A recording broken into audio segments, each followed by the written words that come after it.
Marami ang napapatanong ngayon kung, what's next, na kay kapamilya star Catherine Bernardo ngayong officially, wasak na ang Katniel bilang tambalan, sa real at real life. Sabi nga ng mga usap-usapan sa social media, kung sino man daw ang magiging bagong jowa ng ex-boyfriend na si Daniel Padilla, abay parang, big shoes to fill, dahil sa taas ng standard, baka Catherine iyan eh.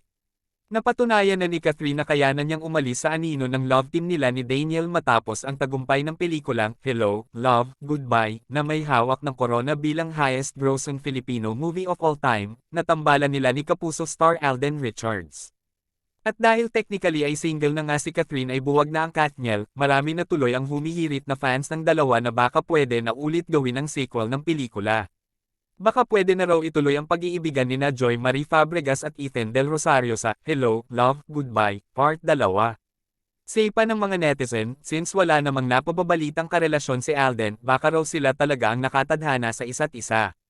Lalo pat nauna nang nabuwag ang tambalan nila ni Maine Mendoza na Aldab, pero ang kinaiba nga lang, hindi naging magjowa in real life sina Alden at Maine, ngayon nga ay Mrs. Parjo Atayde na si Mengay. Narito ang ilan sa mga panawagan ng netizen sa ABS-CBN at GMA. Baka panahon na para gawin ang HLG Part 2. ABS, GMA galaw-galaw na.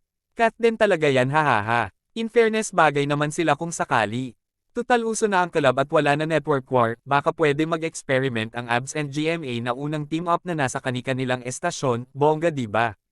Samantala, wala pang tugon, reaksyon at pahayag sina Catherine, Alden, at kani-kanila.